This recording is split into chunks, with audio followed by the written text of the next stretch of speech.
today. The edifiers are smoking. I've been built up in the faith by those edifiers. Edified, singing songs, spiritual songs. Yeah, hymns to each other, making melody in our hearts to the Lord. Amen. Amen. Not just making melody in our hearts, we're making melody in the hearts of the dozens. And the dozens. Welcome back. We're really, really glad that you're here. I wanted to take just a quick minute at the top of the show here to invite the dozens. If there are conspiracies, mysteries, things you'd like to know if we would keep or sweep or think are overhated or overrated, feel free to send those our way. Yeah. We're like about a little past halfway, 2/3 of the way through this season. We're open to additional ideas. We do have other jobs. We do, yeah. This is not a full-time gig yet. Yep. If you guys would like, share, and subscribe, it would help us get there. No, but yeah, honestly, if you want to throw stuff in the comments or email, and ideally, if you can do that in the form of a succinct paragraph, that works, that we can read and then go from, as opposed to going like, give us 3 words and say you need to like spend 5 hours on YouTube to figure this out. But yeah, if there's something like that, we're not promising we'll cover all or any of them, but we'd love to have those suggestions. Ron will process those for us, and you never know, you might hear it on an upcoming episode. Well, some of our best stuff has come from the dozens. Absolutely, so, yeah. Like, we do coming. use those discussions or those suggestions a lot. I don't know if we've ever called out for them other than our season ender when we called out for questions last season. But help us keep it going. We're on 46 BC. This is 46 BC, and we would love your ideas. Yeah. And so, because man, we run out. We're pushing through till 60 BC this season. Yeah. So we got that's right. If you have 14 good ideas, that would be that's right. And definitely continue to share and post and participate. The footprint keeps growing. Speaking of sharing, we had a recent bump. We would love you to share, but we are fairly confident that none of you can increase our reach as much as a share we got this week. Yeah, as of this recording. Yeah, as of which this I guess recording. is last week. Yeah. Look at this. Yeah, we're pretty close to real time today. Yeah, hey guys. We are less than a week out from release. Yeah, we the man, the myth, the legend, Wes Huff of Apologetics Canada and pretty much every major podcast and YouTube channel going these days, shared my picture. Wow. I mean, only because that was the thumbnail for the video.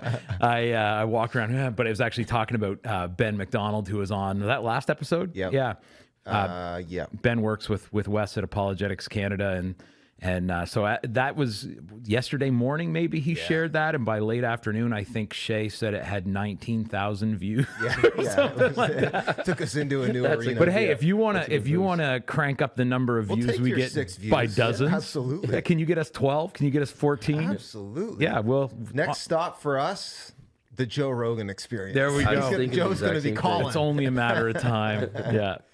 Theo Vaughn's fun. People will be reaching out inevitably. Hey, we love our dozens. I actually, if you joked a second ago about like and subscribe, so this can be our full-time job. It will never be our full-time job, and it won't. It'll always be a side piece. I mean, we enjoy it though. If it blew way up, we might be able to have someone else who it's their full-time it's job. Not even Ron's full-time job. No, it's nobody's full-time job. But exactly. maybe that day would come. But we love it. We're having fun. And, we really are. We do appreciate the feedback that we get from you guys. I had actually a relative of mine that I'm tight with called me yesterday and just said, "Nice." Well, he said Spotify's missing an episode, and he goes, I don't want to lose my perfect streak." And he goes, but he actually has gotten a lot out of this, so we do appreciate hearing that. I reached out to a good friend of mine that I hadn't talked to much, at least in, I don't know, a month or 6 weeks. We usually connect more often than that, but my last month was really busy, and I said, "Man, it's been too long." He said, "Not for me. I was just listening to you on the podcast today. I feel like we hang out all the time." And that was the hope. Totally. That was the hope. Yeah. We can't hang out with everybody, but we do hang out with some people. We do. And speaking of people we're hanging out with, who we got? Our guest in the back corner today. Marc Kennedy is one of the people in your neighborhood. A mailman, to be specific. He's also one of the people in your gym and probably the buffest guy I know. But beyond that, he's also a guy who came to faith later in life, has been doing a pastoral residency with us here at King's. Crushing it. As he's been processing a call to pastoral ministry. We'll get into all that, plus his recent missions trip to Honduras. But first, let's give him a warm back corner welcome to Marc Kennedy. Is that for That is a big intro, yeah. Very good. Very impressive. I try to go hard on the intro. The mailman we've really hit it. established- Yeah, the real man. Yeah, that really hit it. I love it. Yeah, greatest mailman of all time, Mr. McFeely. Let's not go down that road. Mr. McFeely, I wasn't Mr. Rogers guy. No, I know who he is, but I never watched Great that. guy. Probably Once again, we're establishing. a name you would never use if you were making that show now. Once again, we're establishing that you grew up more affluent than I did because you have to have cable to get Mr. Rogers. Yes, Yeah, that's cable. Public broadcast. It's basic cable in I'm Canada. a rich kid. I'm just saying, you had basic cable. I had Boonie Vision. Dude, we've I had established Fred this. Penner, and I had Mr. Dress Up. I come from folks. I come from humble origins. Just slightly yours are less humble humbler. than mine. You had a TV? My dad was a pastor. Your dad managed my dad's retirement portfolio. Fair enough. That was later in life, though, for me. My dad had all the jobs when I was a kid. I'm kidding. Yeah. Anyway, All right. So speaking of men and the lives they lead and the ways they were Yes. raised and just being a guy in general, today's sponsor, XY Men's Conference. XY Men's Your time is getting late, Yeah, gentlemen. it is. You're not going to hear us pushing this. Maybe maybe one more episode. You might get one more. Yeah, but we're gonna continue to rally it. Great response.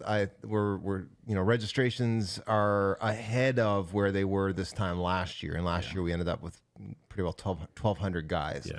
So I'd I love to think see we'll us be- hit 15. That would be awesome. That place, the roof would pop off with that many people there. So anyway, boys, don't miss it. Come on out. I got a quick. I think we had a quick promo video here. An encouragement to you men and your church. Get the word out. Put your finger in the back of your pastor. Get him to come on out. I mean, here's the deal. If you show up to a room with 12 to 1,500 men in it, your testosterone levels automatically increase by 20%. Totally. And your love for Jesus levels go up like 50%. At least. Yeah. No, it truly is for me. Here's a quick promo. Check it out. Hey everyone, my name is Pastor Brendan Gersall from King's Church, and I want to take a quick minute to invite the men of your church to join us at XY 2026. The XY Conference is an annual men's conference hosted at Title Church in Moncton, where over 1,000 men from churches all across Atlantic Canada join together for worship, encouraging teaching, and an all-around good time. If you've been at a previous XY conference, you know what God does in this atmosphere and at this environment is truly like nothing else that happens all year long. I have found that this has been an encouragement to me and shapes me to be the man God's called me to be for the rest of the year.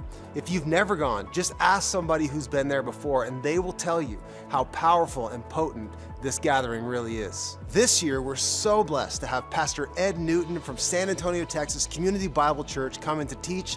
Along with him, we got Mike Kelsey from McLean Bible Church in Washington, D.C., and former NFL player Leonce Crump. They're going to be teaching. It's going to be an incredible, incredible time, and we are so blessed to have them coming. It's coming up really fast, April 17th and 18th to be exact, so today is a great day to get registered. If you're a woman and you have some men in your life, a husband, a friend, a son, a brother, a father even, encourage them to set this time aside and get there in pursuit of Jesus, because we are confident that there's going to be a huge return on that investment. If you're a young man between the age of 18 and 25, we want to sponsor you. So we're covering a large portion of the cost for you. There's a discount code that you can access and you can get there for a fraction of the registration price. We believe God's doing something very special in the lives of men, especially young men. So we want to see you there. So get registered quickly. You can scan the QR code. You can go to xyconference.com. There's lots of ways to register, but today's a great day. Get registered. I can't wait for it. I hope to see you there.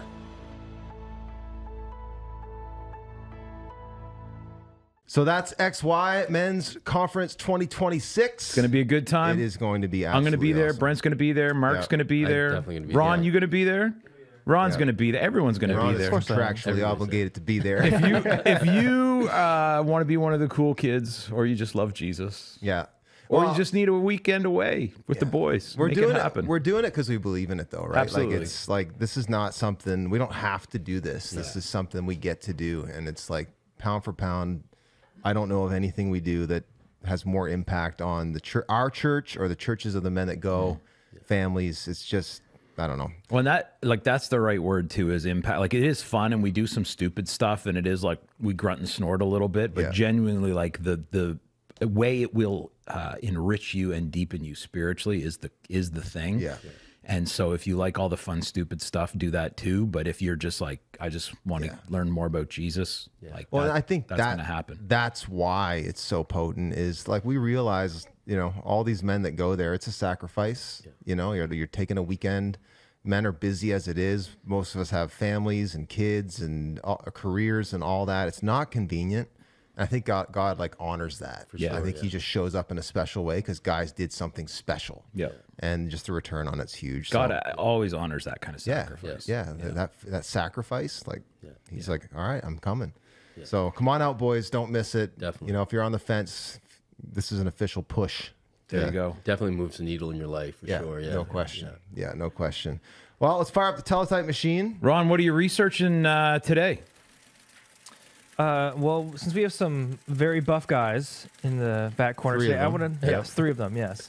I want to know what your favorite. Roughly the same level of buffitude. I think we've established that. I want to know what your favorite source of protein is. Ooh. That's a great question. You got one protein to live on. What are you going? Well, I mean, so you got to, this is a complicated question. It's favorite, not best. Well, that's what I'm saying. Yeah, there's like favorite as in that you like the most, or favorite that if you had to stick with only and eat all day, every day, or favorite as in, like most effect. No, I don't mean best as in objectively the most protein per calorie or whatever, which is a thing people measure, but just, most effective for you or whatever. I got it. All right, go for it. All right, mine is, it might not be the most tasty protein that I've had, but the most satisfying, most favorite is like some of the tenderloin steak cuts that I got off the deer that I shot. Oh, for sure, yeah. Like nothing. I mean, I feel the protein doing its work. Yeah. But then there's just this other piece of I am a man. Yes. I so true. harvested this myself. Right, yeah. I cook it. I eat it. It's just. And it was impressive deer this year for sure. It was a good deer. A lot of meat on that sucker too. Yeah. So yep. I'm a sucker for turkey thighs. Oh, wow. Or chicken thighs. Sorry, chicken thighs. Okay. I mean, I like turkey thighs too, but yeah, I like I'm a dark meat guy. I'm a dark meat guy. But yeah, no, chicken thighs, they're cheaper than breasts. They're more flavorful. They're more juicy. You can do like a lot of different things with them. And so I think, if I had to pick one, I love all proteins. I love all God's creatures, but yeah, I think if I was, whatever, I did live on them for quite a while at one point in my life. They're a little more affordable. Well, that's what I'm saying. Yeah. Like they're cheaper that's a part of it, right? They're not quite as lean as it gets really chicken expensive. breasts. But again, I think the whole notion, there are calories in fat, but the idea that fat in and of itself is bad for you that's like some Oprah late 90s foolishness. But yeah, no, they're delicious. Well, Oprah definitely had fitness figured out. Yeah. She did, definitely. Multiple times. Yeah. But they're also for me, because I can't eat a whole lot at once. They're a good size too. Like they come in little increments, right? So sometimes I'm hungry for one, sometimes I'm hungry for two, but that's good. I always cheap out and buy the thighs, and then my family revolts. Really, yeah. None of them. They're like, I don't like thighs. It tastes great. The bones are a little bit, Oh no, you can get them. You can get them without the bones. Yeah. Our family's at the point where we just mostly all cook for ourselves. Yeah. So I don't have to mess around with what they like or don't like or whatever else. Even if we eat together, we'll often eat different meals. Protein of choice, Mark. It has to be the chicken breast. Yeah. Just well-rounded. Like Chicken it goes breast. in everything. So yeah, it's just If you had to pick one. It's boring, but it's dry and yeah. flavorless. Yeah, you can make it good. You can make it good with the spices and You do get we'll get into some fitness talk, but you do get to a point when you're trying to lock in where it's like it doesn't need to taste good. It just 100%. It just has to do its job. It's just what is it going to give me, and that's it. Yeah, Right. That's It's what fuel. that's what I like about the thighs though is I can just eat them salt and pepper. Yeah. But you can also put a little barbecue sauce on them. I can never remember the dude's name, but there's like this low sugar barbecue sauce that I get that's really good, or mustard is great on it, or, all kinds of stuff. Yeah. Well, In the speaking cutting of phase, though, they're a little bit too much, right? They're what? In the cutting phase, they're a little bit too much. I guess depends on how much you're. I've never trying gotten to a cutting phase. So. Yeah. I just a bit minor. Yeah, I've only got 20% of a stomach, so I can afford a little more caloric density because Right. I don't have to try to hit a certain volume to feel as satiated or whatever. But anyway, well, look, we're on this road anyways. Let's jump into All right. Overrated, overhated. overrated, overhated. So what do you think of our sound effects, Mark? I do like that. I did. I was in a hockey game or something. Oh like yeah, that no, before. it's high in production here. It is. So we figured we'd do a little overrated, overhated with you, Mark, Jim Bro edition. Yes. Okay, cool. And so I want to give a disclaimer here right from the beginning. None of us are certified nutritionists. Absolutely And not. Mark is probably the only one who's actually fairly intelligent on this. But Brent and I will wouldn't certainly go that have far. some opinions and experience. And it's the back trial corner. and error. Not knowing what you're talking about doesn't 100%. stop us from weighing in on things here. So first thing I want to talk, picking up on the protein theme. Overhated or overrated. So if you're not familiar with the segment, basically we just take something and we decide, is it something that people crap on too much and they shouldn't, or is it something people think is too important and they shouldn't? Is it overhated? Is it overrated? We're going to talk, we'll do this kind of two ideas around protein together. Protein shakes. Yeah. Overhated or overrated? I mean, some people will say, like, if you're ever going to gain at the gym or whatever, you got to get into the protein shakes hard and heavy. And then the other one I'd love to hear your take on, there's this rule of thumb that if you're trying to build muscle, you need to have a gram of protein for every pound of body weight a day. Yeah. So if you weigh 200 pounds, you need to eat 200 grams of protein or ingest 200 grams of protein. What are your thoughts? Protein shakes, overhated, overrated? Yeah, one a day is good. Yeah. Anything more than that, I feel it's just going to bloat you, and you can actually start to get almost allergic to it as well. So really? yeah, it's just Like your body starts kind of not. kicking back optimizing on it, and Yeah. then you're going into the other type of shakes, and you're just trying to chase the whey protein around. So yeah, I would say overrate it as far as what it's actually going to do for you. Really? But yeah, another meal will definitely do it for you. Okay. But once a day is good. I think any more than that you're starting to push it. So do you drink one shake a day typically? One shake a day, Just to kind of bump up your. Just to bump the up. volume? Recovery after the gym? No, usually before I go in. Yeah, it's just it's easy on the stomach. I know it's going to Yeah. go into the system. Then Smart. after the gym, I get into like the eggs and that. I've been thinking about like that whole. Oh man, I didn't even think of eggs for protein. I do eat eggs every day. yeah, Maybe I yeah. should have gone I with take eggs. it back. Eggs. Eggs. Yeah. I'd be lost without my daily omelet. Yeah, that's the thing I've been messing around with because I like to have. I mean, there's also calories in a protein shake, and I like to have a little something on board to give you a little energy. So I've been thinking about switching the old protein shake up to on the drive. The other thing is this time of year, I always leave my shake in my car when I go to the gym. Yeah. Well, it's fine in the winter. Yeah. But this time of year, it's starting to get to the point where you got a warm shake when you come. So if I drink it on the way there, Yeah. all right, I'm with you. You I'm ever with leave you. your shake Yeah. in a car for a summer? No, That would be bad. No. Yeah. It's dude. I had I forgot a shake I had in my old office for months. Oh man. And then something started. I thought something died. Oh, like for I sure, thought there was yeah. a rat in the wall or something that died. but 'Cause, like, instead something came to life. Yeah. it was, and then finally, like for like weeks, like Tracy, everybody that came around my office, like, what died in here? I'm like, I don't know. I can't find it. Is it hidden? Yeah, I just Yeah. there was just like it was in a canister, and I just forgot, man. and then I finally figured out and put. Yeah. Awful. So that stuff will go bad. Oh, easily. Yeah. In 3 hours at the gym, if you come out and it's been in a hot sunny day, it's starting to get rancid. Yeah. Yeah. You can hold taste your it. nose. Yeah. That's why that's one of the only things I like about winter. Yeah. Because I'm like, I'm going to have a nicely chilled. Unless it's frozen when you get out. Well, I'm not going that long. Yeah. I really on this segment I kind of want to defer to you anyway. I'm more curious. Yeah, totally. So like on creatine, let's go. Yep. Let's talk creatine then.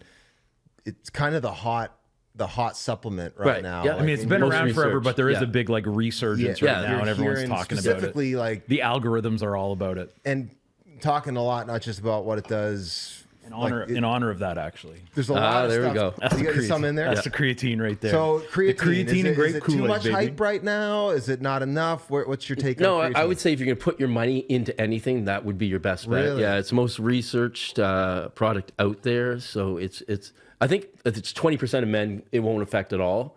But just not gonna help? Just not going to help for some reason. Yeah. Okay. But what should it do if it's going to do its like best work? It's just going to put water into your muscles, which allows you to lift more, gives you a little more strength, it volumizes it, and just. I mean, there is just a pure aesthetic. Like it does plump you up a little bit. It does pump you up a lot, yeah. And again, it gives you more strength, so you're lifting more, which would potentially give you more gains after you're lifting more, right? They're talking these days too that there's like neurological benefits to it. That's what. I've read the same thing. Have you? So I started taking creatine. Your classic like 5-ish grams a day. For greater. What's the word I'm looking for? Results? But like the whole idea of kind of helps power your workouts a little bit. They say it aids with recovery. Like Right. I don't mean like a pre-workout would, Right. but I mean more water in the muscles means the muscles can work more. Right. That kind of thing. And then I started reading this stuff about, once you get up around 10 grams or more a day, it starts to help with cognition. Right. And I experimented with that, and I'm going to say I felt zero difference. Right. Which then made me wonder, are the studies wrong? Am I an anomaly, or am I one of the 20% that this isn't doing anything for me anyways, and I could just quit? Again, I'm not an expert on that part of it, but have I've you gone ever up to gone about that 10 grams of protein. Again, I don't feel any cognitive differences or anything like that, Yeah. but it could just be me. Yeah. I'm a smart guy anyway, so I didn't actually go down that road. Yeah. intelligent. I could spell smart. SMRT. But yeah, no, I think dollar for dollar, like if you're going to do something that's been proven, creatine's your best bet. It's pretty cheap too, actually. It is, yeah. It has gone up quite a bit since the COVID bump there, but yeah. But you can get a bag that'll do you months and months and months at Costco. Costco, yeah. The Costco's the place to blue go, right? stuff that it's like, what is it? 20 or 30 bucks for that Yeah. bag. Like if you start breaking it down to like a per day cost, it's still. And I find like the name brands, there's as long as it's creatine monohydrate, I think it's Should creatine mono.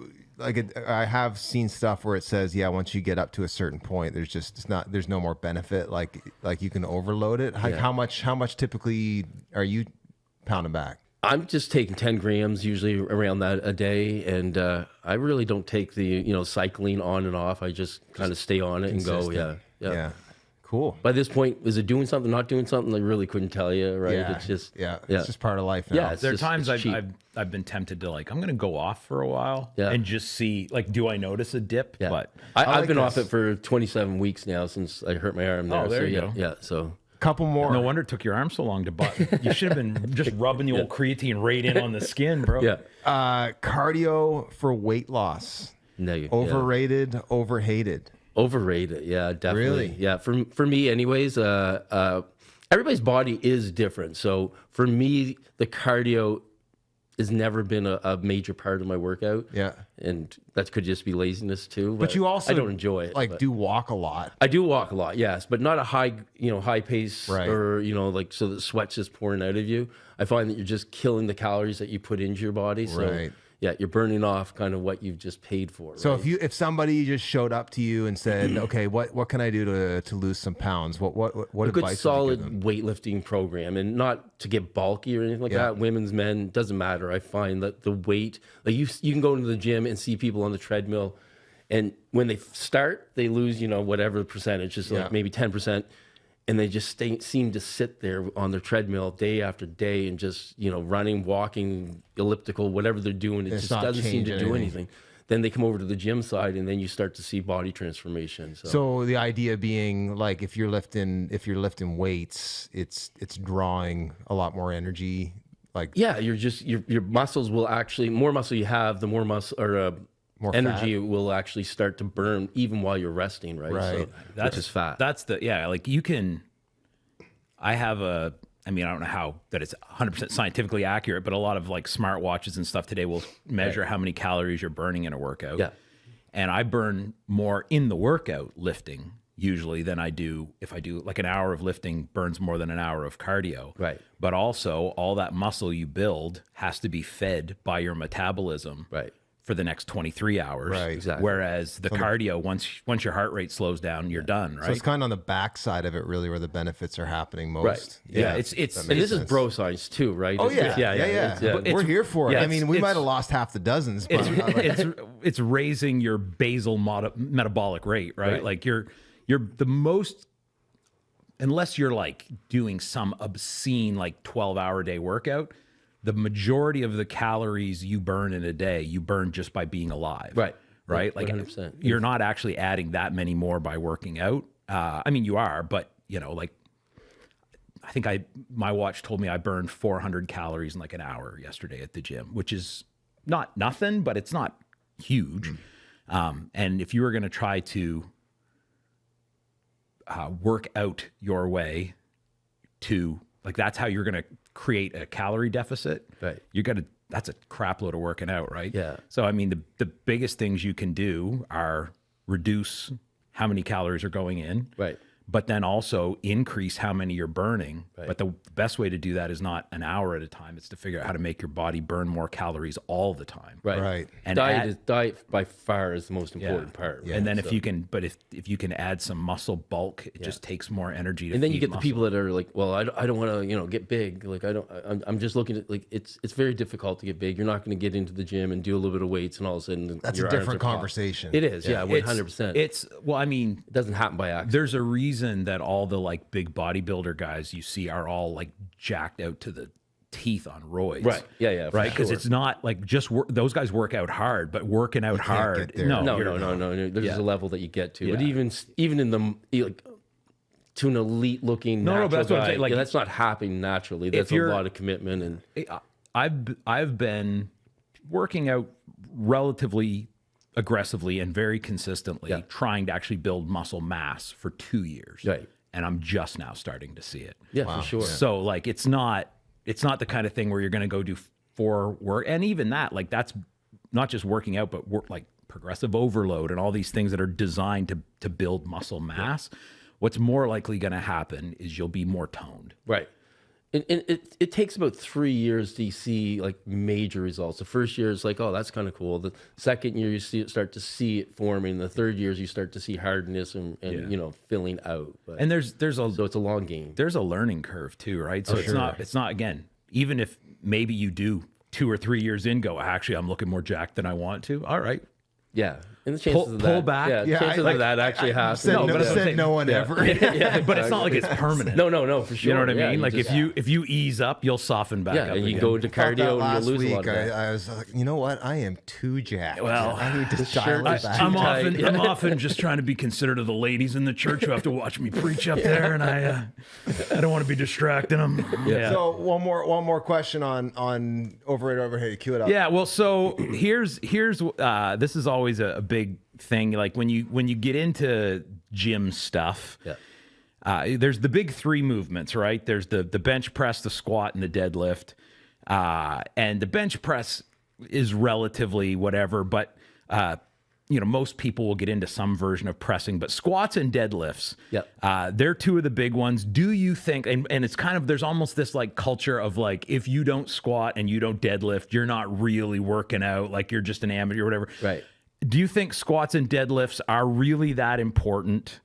And also, Throw flat bench in there too. well, yeah, I don't do flat bench. I haven't No, done that's flat why I bench wanted in a to decade. cue that up. you saved my life with the anti-flat bench speech. But like, do you think squats and deadlifts, particularly, and we can talk flat bench too, are they that important? And are they worth the potential risk of injury? Because, all 3 of them do come with a risk of injury, but squats and like it's one thing to tweak a shoulder, which is what flat bench is likely to do for you, but to jack up your back is a whole other level of life-changing thing. Do you think they're worth it? I definitely think squats, if you can do them, it's definitely, and you're not going to hurt your back or you don't have existing back injuries. I think it's an awesome exercise for your entire body. Deadlifts are the same thing, but I've chose not to do those in the last 3 years. Risk reward just didn't seem to be there anymore. I'm obviously not a young guy anymore, so I kind of got a tweak one of the times I was doing it on the back, and I was like, you know what, the back's good. I can get enough definition for what I'm looking for at this stage without it. So I chose not to do it. But if you're capable of doing it, it's an amazing exercise for sure. If you're looking at doing, like, I think this is another thing to throw in there. Like, if your goal is to be incredibly strong or incredibly buff, that's a different conversation too than if you're just kind of looking for like functional strength. Right. Yeah. Because, like, you know, if you deadlift, you'll be able to pick up a heavy box better. But like, how many times have you picked up a 200? If it's in the right form, and but also like, exactly. who's picking up a 200-pound box, right? Yeah, Which, like, if exactly. you're getting heavy into deadlifts or heavy into squats, like, you're probably doing more at the gym than you would ever have to do in your daily life for a similar. And the gym is really not a functional place. Like, it really doesn't transfer to real life. Like, unless you got the bar and this, you know, that type of machinery out, what you're lifting out in the real world, it doesn't really transfer. Like, a farm boy is much more strong than or a fisherman or whatever. But I watched a video the other day with Eddie Hall. Oh yeah, the beast. The beast. Yeah, he's hilarious. He is, and he was functional probably. Yeah. Well, he was actually saying, which this surprised me, because he's at one point he held the world record for deadlift, and then the Mountain Thor or whatever came in and crushed him, and he was pretty sour grapes over it. But he was saying that unless you are training for some sort of strongman competition, he doesn't think you should deadlift. Yeah. Wow. He's just like, it's not worth the risk. Like, it's a stunt. That's Well, it wrecked me like that. It did really? 2 years ago, I severely hurt my back, and I haven't. It has to be done recovered. perfectly, or you're at high risk of injury. So. So I've messed around a little bit with deadlift, more with the trap bar. Right. And this is getting so inside. Oh, we've lost half our audience, but that's okay. But there's going to be back. two people who walk into the gym for the first time. No, but and I found actually, and then I've tried a little bit with squats. I actually find squats a lot. I tweak my back more squatting than I do deadlifting. Yeah, but you have back in. My back's an absolute mess. Yeah. I don't do either. I mean, I've only squatted a couple of times. I've deadlifted 2 or 3 times in there. I don't mess around with them much because it's just not worth it. And I use a belt when I'm squatting just to keep everything in. I've got 2 hernias that for 20-some years now. So like, actually, not as in that have been repaired, but you still have them. Yeah, and they've never been repaired. We're keeping them. Keeping them. Nice little bumps. Their names are Steve and Jimmy. Wow. Yeah, I do. I'm a big fan of the belt. Yeah, I like the belt. Yeah. Well, I enjoyed that. I know we'll have some of the dozens that wanted to geek out on that with us. But let's shift gears. Yeah. Now that we've lost everyone, let's get into the stuff that's more appealing to the vast majority. Yeah. So, conspiracy corner. Tinfoil hat time. Yeah. Wait, one of these times we need to bring out the tinfoil again. We kind of lost that. We'll spare you today. To that oh, really? Yeah. Wow. Do we have it over there in the corner? All right. We don't want to disappoint. Yeah. There we go. What I'm always amazed at with these things is how hot your head actually does. Oh, really? It really does. Lovely. Yeah. It Where you're like, does this is you. why you cook things in this. So I'll start sweating really well here. If I see you wearing that at the gym next week, I'm like, I'm just trying to all wrapped open up. the pores, you know. Wrapping the legs, the waist. Forget the like rubber suits that the MMA fighters wear and stuff. So just wrap it. There we go. Cue us up, AJ. What All are you right. talking about? So, Mark, you recently returned from Honduras for the second time, just a few days ago. My understanding is that there's some areas, at least some areas there, where there seems to be a lot of like spiritual warfare and demonic activity.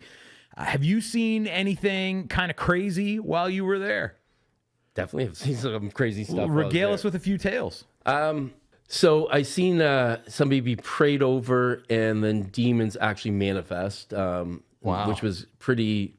First time you've seen something like that? 100%. Again, we'll get into it a little bit later, but I've only been in the faith walk for 5 years, so it really freaked me out, really, to be honest. Was that this trip or the first one? The first one, yeah. And it was somebody I really trusted. I'm not going to name who it was because, but it was a 3-hour process. The demons manifested in the first 20-25 minutes. So talking different voice, threatening the person that was speaking to it, praying over, and throwing the head back. The hands were crumpling up.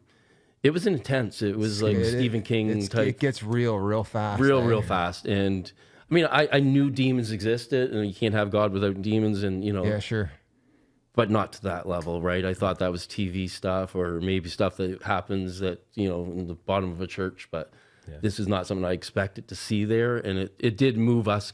There was 3 of us in the room, and one, including the person that was there, was 4.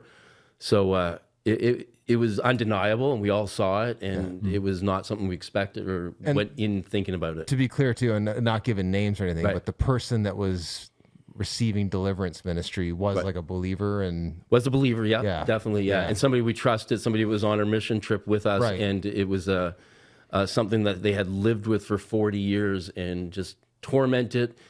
The everyday life was great, but tormented deep inside, and she was delivered immediately. And just when she was done, she didn't remember a whole lot of the thing, and she's got this big smile on her face. And me and Colleen McNeil, which was in there, was sweat and mascara pouring out. Not her, not me, but it was our hair. Your was mascara wasn't running. It was wild, so that was one of the events, and then this trip we came across 2 street people, and we started to pray over them, and it manifested pretty quickly with that, and it was something that wasn't able to be delivered in that type of atmosphere. It would have took a lot more time. So. Again, I'm still not experienced enough to really know exactly. Obviously that's freaky in the moment, right? But like, how has that? What's been the longer term impact? Oh no! Of that experience on you, like that how's doesn't protect you from demons anyway. Yeah, so. no, not at all. This is radio. This is radio wave stuff. That's what holy water's for. Yeah. No, like how's that changed your? All right, we're taking them off. How's that changed your like understanding of the way the world works, your own faith, your own journey with Jesus? Like, has there been kind of a lingering change in that, or is it more just like that was a crazy experience, and I guess no, possible. Definitely. I left there without a doubt that the Christ is real, that demons are real, and I'm not looking for them in every corner. It's not worth. You have to be careful of that as well, but. It just completely changed my faith. It went so much deeper, and and then we saw healings there as well. So I mean, it just shows you everything that's in the Bible came to me in real life, and I think there's reasons for that. And he just he wanted to show me, and he's been kind of doing this throughout my life. Is like, you don't believe this? Just a second, we'll go walk through this with you, and he shows me things that are There's a bit of almost like a wet blanket over North America on spirit realm stuff. And I mean, the enemy is not motivated to be exposed, right? No, he wants to continue to live. And coming back, you had to be careful where you tell the stories. For sure. And even on here, there'll be a lot of people like, yeah, right. We've talked a lot of demonology. I know here's a little bit easier. That's why we went down that road. Those people checked out at episode 2. Yeah. But yeah, I mean, going to churches and literally, it was giving those 2. testimonies. You kind of sometimes censor that out because you just you want people to hear the message and what you're actually doing there. You don't want to lose them over. Don't lead with So this demon was manifesting exactly, or new believers. Not really the best thing to start with. Brennan, have you ever encountered any of that stuff overseas? I know you've shared stories of like experiences you've had kind of here at home, but here, and then overseas. Not overtly in Haiti. Just there's a general funk. Holy smokes! This is not dominated by the dominion of light largely. Like there really is, and there's stuff if you go back in their history, it's not just lore. Like there is some stuff with like their government and voodoo and they actually held a ceremony where they dedicated the country to Satan. Yes, that's a real thing. Right. And you can feel it in the air, especially if you're a Christian, that you're used to walking in a certain atmosphere. When you get there, and then like at one place we stayed, I stayed at Carl Gilles' house, and like in Haiti, everything's everywhere. So it's not like there's a nice part of town, and then that's where the voodoo people are. Right. And so like at night, like 3 a.m. or so, I would often wake up hearing like voodoo stuff going on, a couple houses down the street, kind of deal. Just weird, yelling and hooting and like. So it's eerie. It is. It's really eerie. The interesting thing, like to think about though, is, there's the deception of the enemy, but if you like you know, where Paul talks about in Ephesians, like our struggle is not against flesh and blood, but against powers and principalities of darkness. Yeah. And you think about the people that are participating in that, or even the Haitians that they signed on for, well, we're gonna make a deal with the devil or whatever. Yeah. Like they're deceived, but the enemy's preying on something that like we need power to help us succeed. Right. And so you think about these people that are, you know, participating in voodoo and stuff, like it actually kind of breaks my heart, right? Where you're just like, man, you think this is going to help you, right? You know, like, and it's just taking you further down. Yeah, you can hate the spirit, but you can't hate the person, right? And I think the Lord wants to give us eyes to see even what motivated a person to go down that road in the first place. They're deceived into thinking that this is going to be beneficial for them. Right. In that battle metaphor, they're not so much enemy combatants as they are POWs, right? Yeah, like they're trapped by, they're victimized by, they're deceived by, they're whatever. By the end. And Honduras is a largely Christian country, and you know, it's just the poverty, the gangs, the child trafficking. It's just like everything like that is just weighing down that country. So interesting, you mentioned Haiti, Brent. I haven't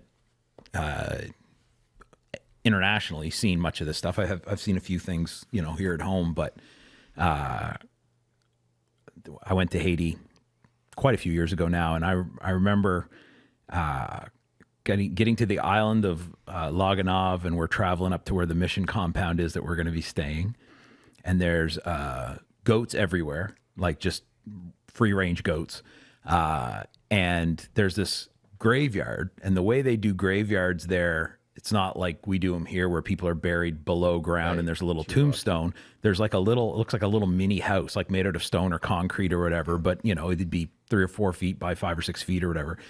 And there were goats everywhere, including in the graveyard, just wandering around, laying on like the roofs and the little porches of these little like tomb house things. And we were about halfway by this big graveyard when I realized that, I mean, there's goats of every color and different spotted pattern stuff everywhere, except for all the goats in the graveyard are pure black. Wow. It was the weird, it's like, maybe it's just that little family of goats hangs, but it was really like, oh, there's a white and black one, and there's a brown one, and there's a brown and white one. And then you look at the graveyard and it's just all black, all dark black goats. That was one of those like, oh, okay. That's a little weird. Yeah. So speaking of, you mentioned, seeing some healings, Mark. I know on your first trip, you experienced a pretty significant, pretty drastic physical healing of your own. Yeah. Can you tell us that story? Yeah. I really, for 5 or 6 years before I went to Honduras the first trip, I was experiencing quite a bit of dysfunction in my body, especially my left leg. Coming to a point that for about a year before I left, one leg would shake violently in the morning, kind of like when you rub a dog's stomach, but it went on for about a minute. It's like muscle spasms? Yeah, and my wife was completely freaked out, but I'm not a doctor guy at all, and I was just like, I'm probably just overworking out or a pinched nerve, and took a sudden loss of strength, and it went down about 70% in this left leg, and again, I just dealt with it, thinking it was a pinched nerve, trying to work it out. It's just one of those gym bro things. You just push through it, not real intelligently. But anyway, so we went to the doctor to get some medication to go to Honduras. And I kind of mentioned it, you know, thinking it was a pinched nerve. And he kind of was like, no, it's definitely nerve issues. So somehow I got an appointment within 24 hours to a nerve specialist. Which is always wonderful and terrible. Yeah, you know what I mean? You're like, sweet, wait. Yeah. This is Canada. If you get in that quick. Wow. I got a phone call. I was like, yeah, they want me there tomorrow, which is kind of weird. It doesn't usually get done that fast. Yeah. Anyways, still not knowing. I go and they do all this conductivity test, and I'm sitting there in the waiting room and looking at all the posters and like MS this, MS that, and all these people going by in wheelchairs. I'm like, oh, that's awful. I couldn't imagine what that'd be like, you know, like kind of praying for them and just sitting there contemplating, you know, like what it would be like. And the doctor came in. I'm thinking like, you know, some anti-inflammatory, and I'm on the go. I was really hoping no surgery, and kind of talked to the wife about that. It's like, oh, I hope it's not surgery. Anyways, he came in. This doctor was very cold, and he just came in. And he's like, yeah, you're showing all the markers for MS, and you know, yeah. And I was like, okay. And then he just kind of kept going. And I was like, whoa, what does that mean? He's, oh, it means different things for different people. He's like, we got to do another test, and we'll be. And I'm just like, whoa, dude, like, where are we at with this? Let me absorb let's back this. up a little bit. I know this is your job, but like, let's back up. And again, he was very cold, and it's like, so what else could it be? And he's like, I don't really see anything else it can be.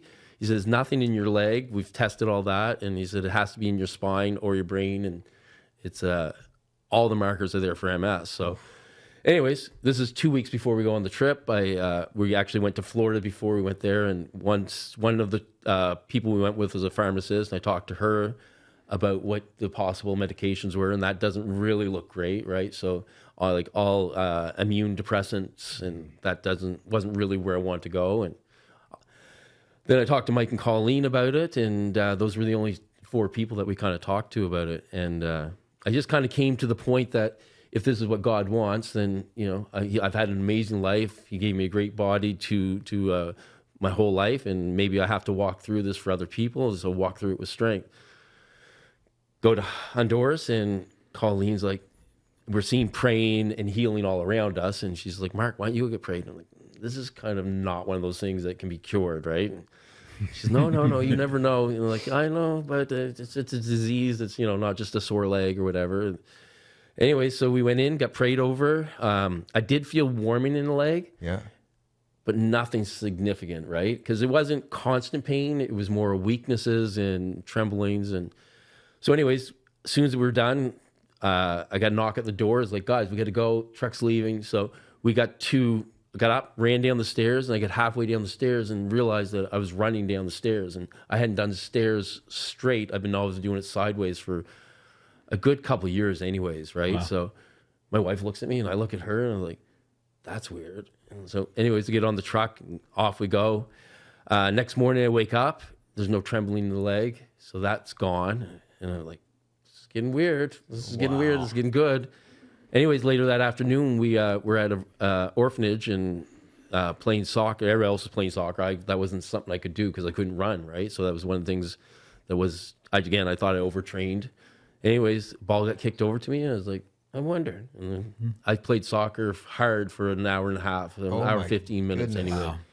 Yeah, got back. We measured the strength, and it was up 80% in like a week. So all know that that's not. Yeah, that's not coming back. So. Yeah. Later that summer, I got a call on July 7th because it was my daughter's birthday, and to go for an MRI, and I was like, not doing it. Wow. And what I felt is I'd kind of be like Lot's wife looking back and say, did you really heal me? Yeah. Yeah. So all the symptoms are gone. So why go for that test? Yeah. So, yeah. Wow. So yeah, it was dramatic. And just the changes in my life from that point. Before, as a mailman, I'd stop at somebody's house and I'd be like, I got to walk to that door. I got to go up those stairs. Like, it was exhausting. Yeah. And my life just completely changed like that. Wow. Yeah. Hiking. Yeah. Boom. It's been amazing. What as you kind of process that, like, what's the big, every healing is a sign. Yeah. It's not an end to itself. What's the stuff that God's pointed out to you because of that experience? Again, he's like, you think healing's not exactly real. You think it happens on TV, and, the fake stuff that does happen on TV, kind of jades you a little bit. But he just said, you don't believe this? I'm going to give you something, and I'm going to cure you from it so that you have no doubt, and then you're going to talk about it. Wow. And yeah, the testifying about it has been huge. I do think a lot of us have this, like,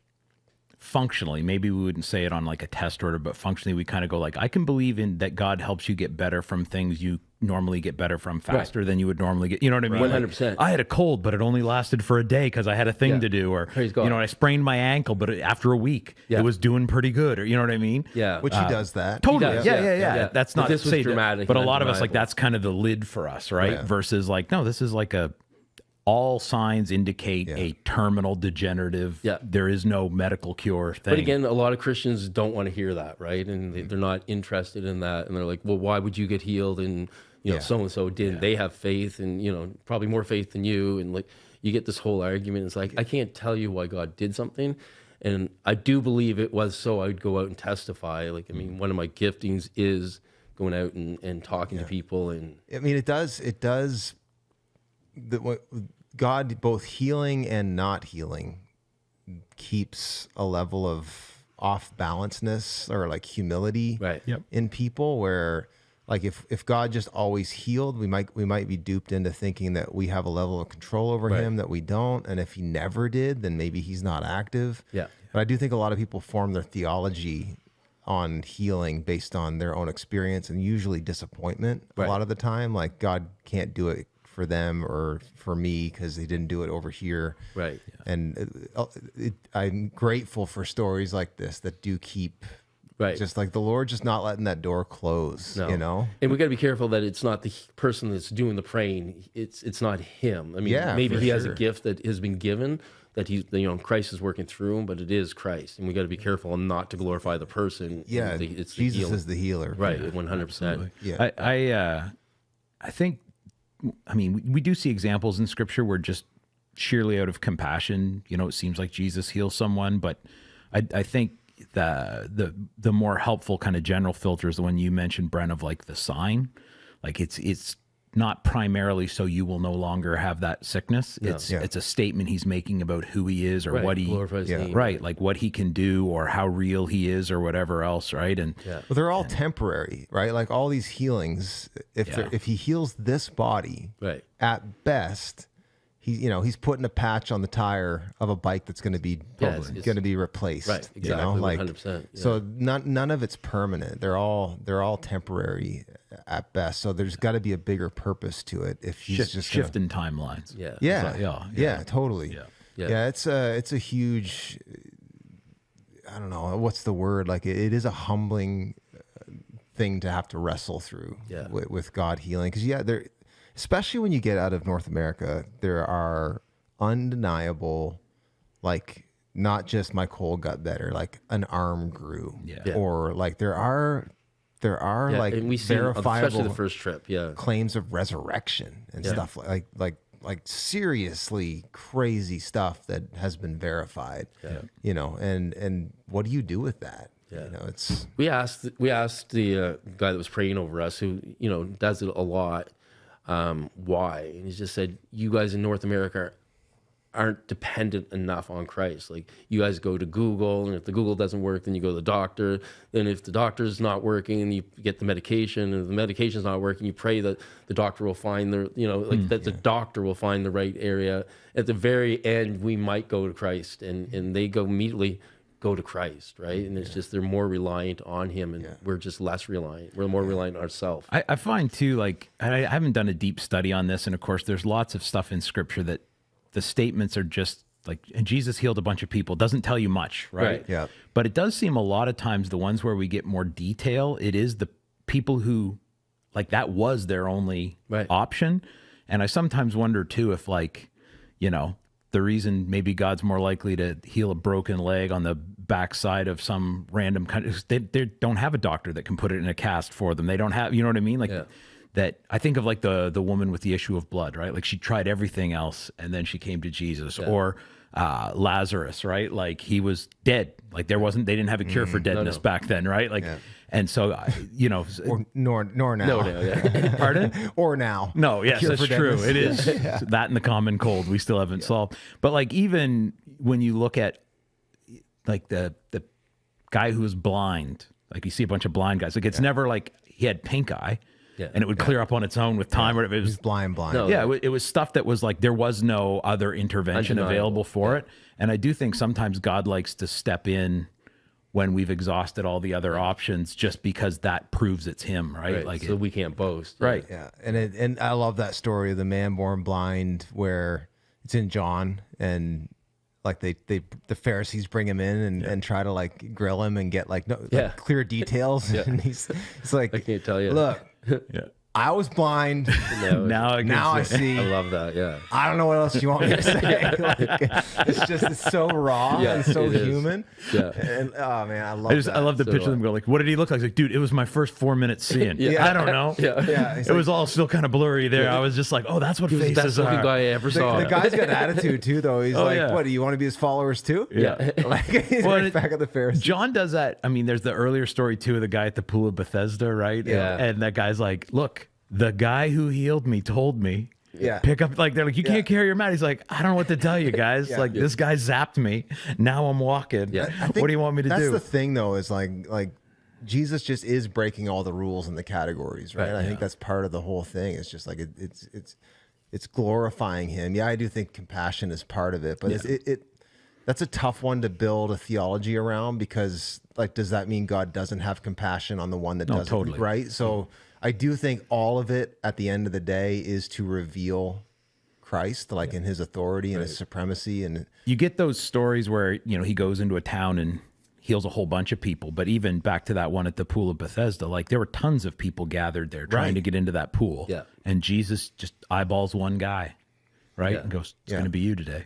and that's that. Yeah, when you think about all the other people that didn't get healed that day, right, or all the people in the 3 years that Jesus was ministering that didn't get healed, that does kind of bring up, what's the word? Like, it does kind of reframe how we need to understand healing. It's not just like the highest and best for a human is not that your body functions, Right. Yeah. right? Like, it's like that you believe in the Christ is the highest. Wasn't James also like lame and he didn't get healed? They that do just that. the I think Chosen? that's just in the Chosen. okay, I like that. Yeah. I don't know if they have a biblical reference. I'd have to do a little digging. I mean, you certainly got the whole thing with Paul and his thorn in the flesh, which Paul has we don't it. know for sure what that is. But in the Chosen series, though, one of the disciples, James, they depict as No, for sure. like lame. I'm just saying, as in terms of the biblical idea of someone who asked for healing. And that did happen didn't twice receive on it. her trip, that he's like, no, his is enough for you. Yeah, his grace isn't sufficient. So he actually said that twice on our trip. So It's part of it for sure. Yeah. I don't know. I think we just approach the whole thing with humility. I think he tells us to ask and ask consistently, ask with a level of confidence, and yet also submit and surrender to his will and how he wants to respond. right, and then glorify him afterward. Right. Yeah. So, I don't think I've told this story on the podcast before, but I always remember talking to my dad about this question once. And his answer was, the two things I know for sure is that God can heal and that I don't understand when he chooses how. And he talked about one of his first churches. There's this small town church, so everybody knows everybody, and there's this dear sweet old lady who's a pillar of the church, and faithfully whatever served and taught Sunday school for 40 years, and like just saint of a woman. And she's got some health condition, and so Dad goes to visit her in the hospital, and he was asking the Lord to spare her life, and just calling down healing and praying his heart out and believing, of course, God would be good to this lady, his dear daughter, blah blah, and he prays his heart out. And on the way out, there's a guy who was the town drunk. Like, everybody knew this guy was the town drunk. And he sees Dad walking by his door, and he goes, "Hey, Reverend." So Dad turns around and walks in, and he goes, "Yeah, my liver's failing. Would you pray for me?" And Dad, of course, he's nice. So he's like, he said, Dad, I think his exact words to me. So he said, I prayed a quick prayer to the ceiling. You know what I mean? Like, just yes, Lord, would you please be with Steve and help him in this time of whatever. Who continues to abuse his Right, liver. exactly. Yeah. Whose liver is in this shape Because of perfectly his choices. because of his own sinful choice. Yeah. And the old lady died, and the alcoholic was healed. Yes. And he's just like, so, I mean, it was absolutely a miracle, and it was absolutely a thing God did. And I have no idea why he picked one versus the other. And that guy didn't then give his life to the Lord and be miraculous. He just carried on with his life. carried on drinking. But it was just one of those, Dad was like, I don't know. Yeah. But it did show that God can heal. Right. And that we should ask him to. Yeah, He's for God, sure. and he can, and oftentimes he will. Yeah. But he still gets to be God. And Even experience it. I can't explain why or. so when we it'd be a good segue, Mark, to get into I do think ultimately the purpose, Jesus said it himself. There's a story where the friends bring the paralytic through the roof, and Jesus actually doesn't heal him at first. He just goes, "Son, your sins are forgiven." Yeah. And Jesus is like, job done. And then they kind of start to question him, and he goes, get up and take your mat and Was walk. it which is it harder to say? I think Yeah, he says and your then sins are he forgiven. basically Get up and dunks on them and just says, "Yeah, what's a bigger deal to you? Is it that he got up and took his mat, or that his sins were forgiven?" Right. And he goes, "But I've done this so that you would know the Son of Man has authority to forgive sins." And that's ultimately why Jesus heals. Right. Like is it's pointing to him. It's a statement of his authority. So you have been on more of a healing journey than just, him showing you that I can heal your leg. I can heal. If it's an MS diagnosis, we can deal with that. Like, he's a healer, of course, but there's been a salvation story that's been unfolding. So kind of give us the rundown, man, of like just the journey you've been on over the last, your whole life really, but, and how Jesus kind of intersected that in the last 5 years or so. Yeah. The early parts of my life, I mean, my life up to 40 something was a roller coaster ride, right? High peaks, crazy lows and crashes, right? Chasing things, thinking it would give me satisfaction, whether it was money, party, and whatever it was. It was always chasing, thinking if I had this, if I got enough money, I'd do I'd feel good. You get to get the job. My early 20s to 30s, I had a very good job. I thought once I got to a certain level, you'd be like, yes, I got, respect. Look around, everybody's going to be like, no, nobody cares, right? And you're just like, I climbed the wrong mountain and kind of crash after that. And in my 20s and 30s, there was extreme violence and anger in my life. So it was very rocky. So I had a suit on by day, throwing punches at night, and just like a really tough life to go through with anger. At 30, that kind of changed. I stopped the physical outburst, but internally, always the anger was always there, right? Road rage. Fighting with people that drove by you 10 minutes ago, but I'd fight with them all day long. I should have said this. I should have did that, right? So you get that anger, and that affected everything, right? So you get in 4 or 5 fights like that a day. You come home, the wife says, "Will you mind doing this?" I was like, "Is this going to go on all day?" And she's like, "What are you talking about?" And but you're on a trigger, right? You've had enough by that point.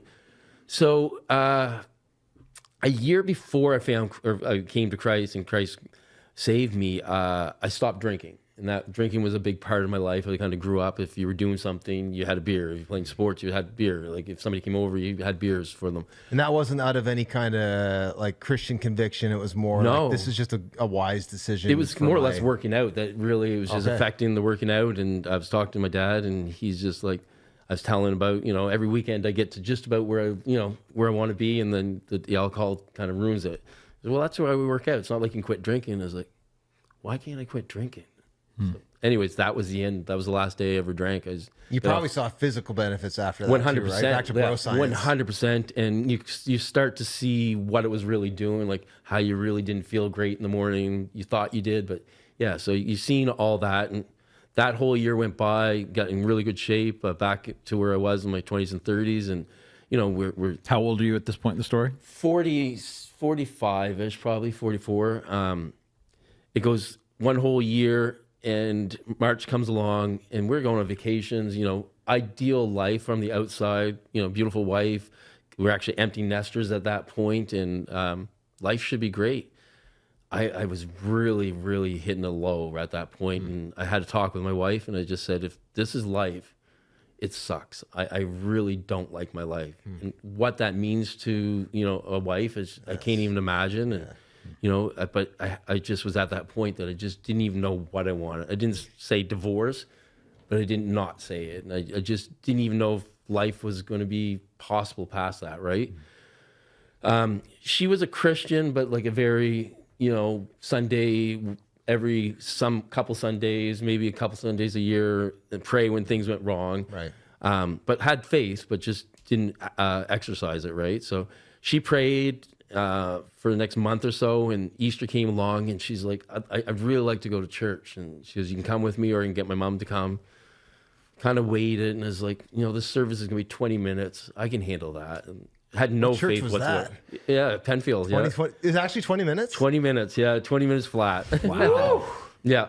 So don't let word of that get out. For those of you from King's Church, don't get any ideas. That's not happening. I like it a lot longer now. But anyway, so at that point, I knew I could get through that. So I agreed to go just to kind of get brownie points. And I can't even tell you what was said, what grabbed me, but something grabbed me that day. And I didn't become a believer, but I knew I had to go back. So I kind of had to really, when I come out, I was like, I'd go back to that. And she's like, oh yeah, we'll go back, maybe for Christmas or, some thought point. And I'm like, no, I mean, like, I'd go back next week. And she's, really? I'm like, yeah. So we just kept going. And about 5 weeks in, I got invited to a backyard Bible study who a buddy of mine now kind of really poured into me. And he's like, if you have any questions, here's my phone number. And he just started sending me YouTube videos on, this way and that way. He gave me both sides of the coin. So he wasn't pushing. He was just allowing me to explore what the options were and what what I was asking. So that went on until about late summer. And I was just driving my mail truck, down the Kingston Peninsula. And a song came on, Walking Free. And it's talked about chains breaking off and that you never have to go back there again. And something about that, never going back again, just kind of crushed me at that point. Really? Yeah. Would you just describe that as like, maybe like when sort of I don't know, like I think there's a spectrum or a process of salvation for sure, but there's usually a moment where someone knows that was the moment. That was 100% the moment. Anything I felt before, like about the fighting, the partying, was kind of on a bragging level, but I realized at the exact point that was shame more than anything. And it was, and it fell off. I knew that, like he said, I'll never have to go back there again. He's taken that from me. And from that point, like instantaneous, the anger left. It hasn't been one, I mean, you get upset about things, you don't agree with things, but the anger I used to feel is gone. I mean, I didn't know you before then, so like to hear that you say like I was a hothead, like I can't envision that. It makes you being a mailman make a lot more sense. Yeah, because I've always known you to be a really chill guy too, and I'm like, aren't these guys supposed to be a little wacky? But no, now it tracks. Yeah. No, I mean before the mailman too. Yeah. No, that all left. I mean, I haven't had road rage. It was instantaneous and undeniable to everybody around me. Like, it's just, nobody can believe the change. So some people don't believe it's Christ. It's just, I don't know what they think it is. Like, if I told them I took this little green pill and told everybody that this was it, everybody would be 100% in. But if I tell them it's Christ, it's like, I don't know about that. It's like, Isn't that true? How did your wife like track that transformation? Well, we both dove in. Like, it was like she. But I mean, what was her reaction to you? Like, did she see that change in you? Oh, pretty 100%. quick? Yeah. And it drove her deeper. Our whole life just became like, let's dedicate this to Christ. Like everything from the music to the TV shows to our friends to just what we do in life. And at that point, we were going to Penfield Baptist Church, and it's a beautiful church. It's they're loving, they're caring. I was looking for, a little bit of criticism or just waiting for that point that somebody said meat. you don't belong here type thing, right? Gotcha. Never ever happened. So about 1.5 years, 2 years into it, I was like, I really just want hands on. Like, I need to be doing stuff. Like, I love this praying. I love attending. I love the Bible studies. I love giving money to charities, but I want to be active in this. And it was too far away to be active in that area. Because you don't live there. No, I'm a 45-minute drive there, 45-minute back. So if you want to get charity, that's like a 5-6 hour, ordeal, right? So what was the connection? Like, was it like a hometown church, or? It was her church that she grew up in, right? Gotcha. So in a great church, we didn't leave for any other reason that I wanted hands on and we wanted to grow. Yeah. We looked around and we found Kings. Initially a little, scary walking into like from a 60-person church to this massive area, right? Funny enough, we walked through the doors and we're like, we'll never be speaking here ever. Yeah. So, within 1.5 months, we met Mike and Colleen, and if you want hands-on, they are the people, right? Yeah. Which again, I don't think that was by mistake. I think they were put in our life. It was actually a Saturday morning seminar, and it was sleeting rain, freezing rain, and we were like sitting there. I was like, "Do you want to go?" So I don't know. Do you want to go? I don't know. And then something popped in me. It's like, you can't keep asking and then not showing up. So we went, and that's when the connections happened. And from that point, we started doing street ministry and outflows and just diving in, which is exactly what I needed. And it just grew from there. Yeah. Man, I love that idea of like, you can't keep asking and not showing up. Like, how often do people, whatever, Lord, I want to be closer to you, and then they have chances to go spend time in worship or prayer, and they don't, or God, Watch I want TV or to, yeah, Netflix, I'd love to see you do this or that, or please this, and then opportunities or I come don't along. have time, and then you look at their life like Yeah. this scrolling, or Netflix, watching series after series. There's so much in my I've had some pretty wild experiences doing different ministry things or in different church services or prayer times or whatever else, but like there is I don't want to, man, this might sound like a bad way to put this, because this isn't how it actually works. It's the Lord's sovereign choice, but there's like an averages thing. Like if you keep showing up, not every time is going to be amazing, but if you keep showing up, like those moments will the more happen. doors open for you. Yeah, like the more you say yes, the more Well, not to take it back to bro science here, but like the one who designed your body to function a certain way, like that, you just got done, smashing some dreams from people, saying it's going to take probably 3 years of you showing up before you see really good results. It's the same. Right. Like it really is. Like and the process of, it's not going through it is going through the motions, but that's actually not a negative thing. No. Like people, I've used this kind of turn of phrase many times, but like people sometimes call it like faking it. It's not fake, it's faith. Right. Like it's like you're actually, no, I know that even if I don't feel it this morning when I read my Bible, it's doing something. Yeah. Right? Like I'm gonna take the time to, I'm gonna go to church, even if the message didn't speak to me or whatever, which you'll never get that here. No, but like never, whatever never, church, never. but like even if like, oh, I didn't like those songs, or nobody said hi to me, or like the process of showing up, like it's not.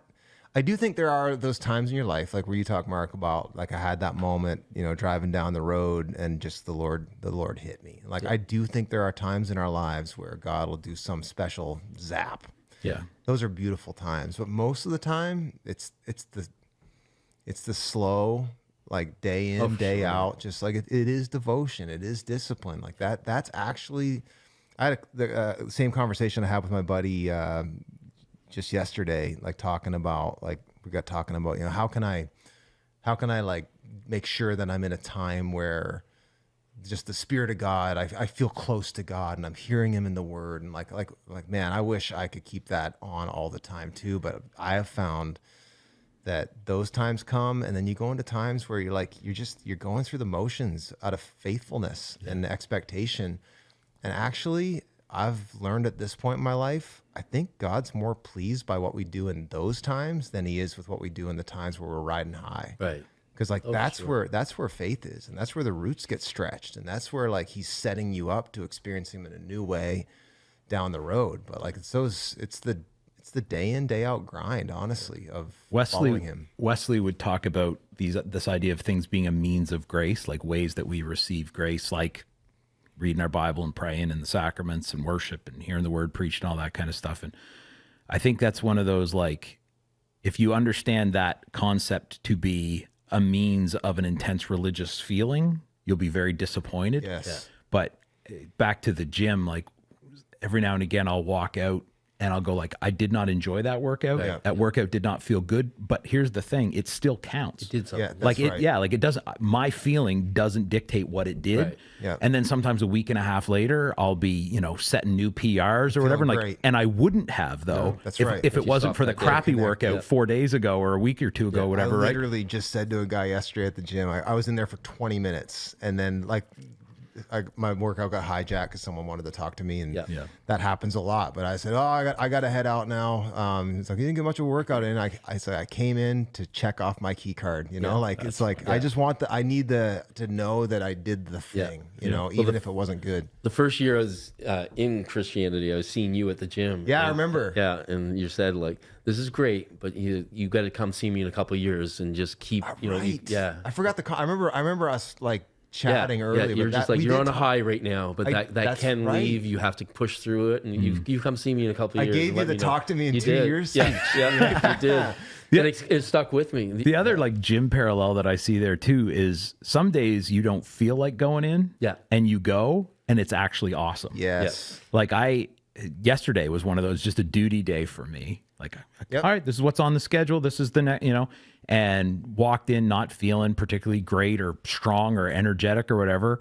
But it was like actually a really good workout, and I hit like 6 PRs or whatever. Like it was. So that's the other thing too. Like, sometimes. well, yeah, like that morning that you were talking about, right? Yeah. You're like, I don't feel like doing it today. Well, even if you don't feel like doing it, if you keep showing up, one of these days is going to be an awesome day. Yeah. And also sometimes that awesome day comes the day you least feel like showing up, sort of back to what we're talking about with XY, because I think God honors that sacrifice. But also it's still reps, like it's still progress, even if you're not seeing the fruit of it or whatever, right? Like if farmers only planted seeds when the harvest was there to harvest, they'd never have a harvest to harvest, right? Like the other thing that was one of the big advices I got was a friend of mine that actually the backyard Bible study. Yeah. He said, always keep Christ at the center. He said, don't put your church, don't put your preacher, don't put your friends. Yeah. It has to be Christ, because we will all let you down at some point. And people do say, hard things to you that maybe not correct or just, not the right way. And if you're not centered on that, then you'll fade off. Well, I mean, that sets you up well, like, 'cause on a short period of time, the Lord's done a lot in your life. Yes, yeah. And you've gotten invited into the behind the scenes part of the church, like where you have relationship now with a lot of the pastors. You're doing a ministry residency. You're heading towards ministry. And I've had this conversation a lot lately for one reason or the other, but like I have experienced that not everybody in the church can deal with what goes on in the kitchen. Right. Like they do fine, like out in the dining room where everything seems neat and tidy. But the reality is, like, even the disappointment that some people have when they get to know the pastor. Yeah. Right. Like when you get up close and you realize, oh, he's just a guy. Oh, he swore when he stubbed his toe. I heard him. Yeah. And some people, like, if Brent Ingersoll or AJ Thomas or Marc Kennedy is their archetype, it's gonna end bad. 100%. And I think that's one of the advice. best, the things I like best about our faith is that you guys are regular people. Like, I mean, it's not a holier than not type of person up there. It's another guy that I can speak to that's gone through the same issues and has a wife and kids, and that we can speak, confidently with. But I'm glad you had someone early in your journey to make sure you understood that. Right. Yeah. Because I used to harp on this with people, like I will let you down. I don't know when, I don't know how, I'm not planning to, but and I don't want to. No, but it is going to happen. Real or perceived. Like it's right? gonna. Well, I will really, like, I'm, you know what I mean? Like it might take 6 months, it might take 10 years, but I'm gonna let you, and maybe not, hopefully not like spectacularly, but someday I'm going to be less than what you would hope I would be as your pastor. Right, and that's just going to happen. And you just got to be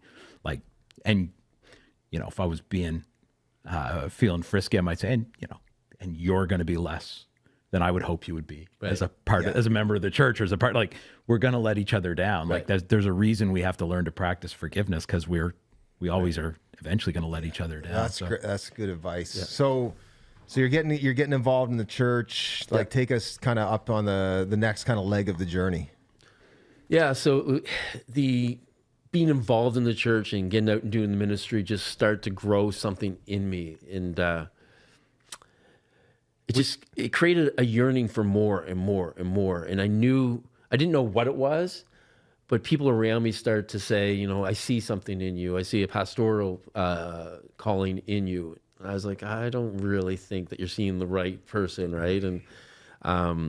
And I was denying it out of pride, I think, like in a weird type of way, trying to be humility type thing. But I knew it was calling, and I just didn't think because of my past I would be qualified. I didn't think it was too late in my life to make that change. And I had a great job, so like, why do something? Like, why make a change? Like, I have probably one of the easiest jobs that that pays fairly decently. Yeah. So why make that change? But the Honduras trip last year completely just threw me on my backside, and it changed everything for me. I didn't know how to deal with it, but people were telling me, and I asked actually on revival nights, I asked Jonathan and Josh to pray over me and just give me some clarity on what to do next. Like, if there's a calling, let me know. So Josh prayed over me, and I said, Lord, just let him have a clear calling and make it soon. And then me and you had the conversation 3 or 4 days later that was like pretty clear. Actually, the first conversation, I went home and was like, AJ said this and said that, and like, I think he was drunk or something like that. Anyways, next Back morning to you call. disappointing people. There we go. And then I was like, next morning I got the call, but I'm like, yeah, he just sobered up. He has to apologize for what he said last night, and then you offer me the internship or residency, whatever we call it.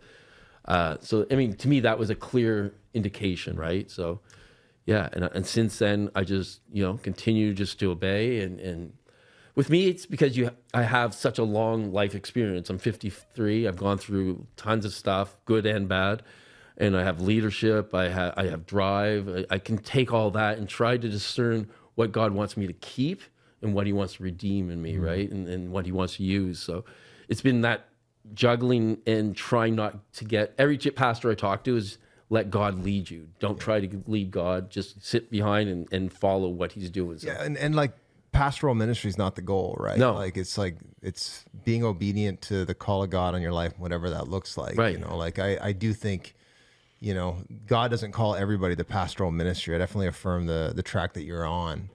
But like the takeaway maybe for the average listener is like, just like immerse yourself in Jesus Service, and all the service ways to that you know how to do that. Yeah. And like he's gonna direct your path, right? Like it's like seek first the kingdom of God and His righteousness, and all this will be added unto you. Like it's like that's the goal. I think there are two ditches that people fall into when they're trying to figure out their calling, because everyone does have a calling, right? Not necessarily to pastoral ministry, but like God has He created you anew in Christ Jesus to do the good works He planned in advance for you to do.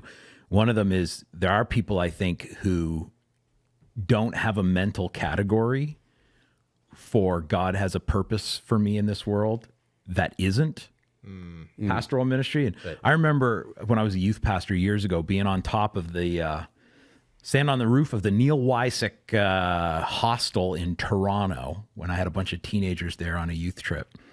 And one of the key guys who was a young guy, like leader in my youth group, not a youth leader, but like a teenager who was one of the leaders, and us just having this late night conversation about God's calling on his life, and him just saying like, I love Jesus with everything I have, and I'm going to serve Him for the rest of my life. And I don't think, and there was 3 or 4 other guys in the youth group who were planning to go into pastoral ministries, like, and I just don't think that's pastoral ministry. Yeah.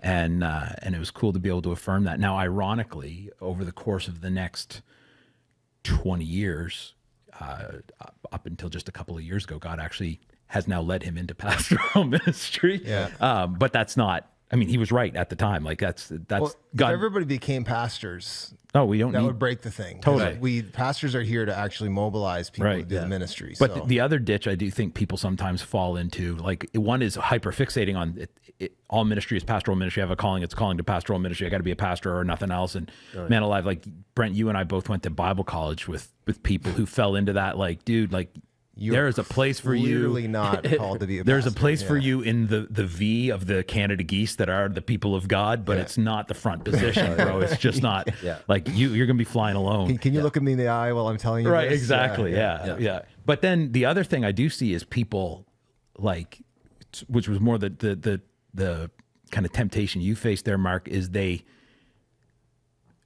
either for fear or a false sense of humility, or because they actually understand the higher sacrifice it might call them to, just it couldn't be pastoral ministry. Like it can't be, right? Like I'm in my 50s or I'm whatever. I've got a good and so I think like don't your job is not to pursue or to avoid That's right. either thing, like any outcome. It's to follow Jesus. And that's where I'm at now. Like, I'm not sure where I'll end up.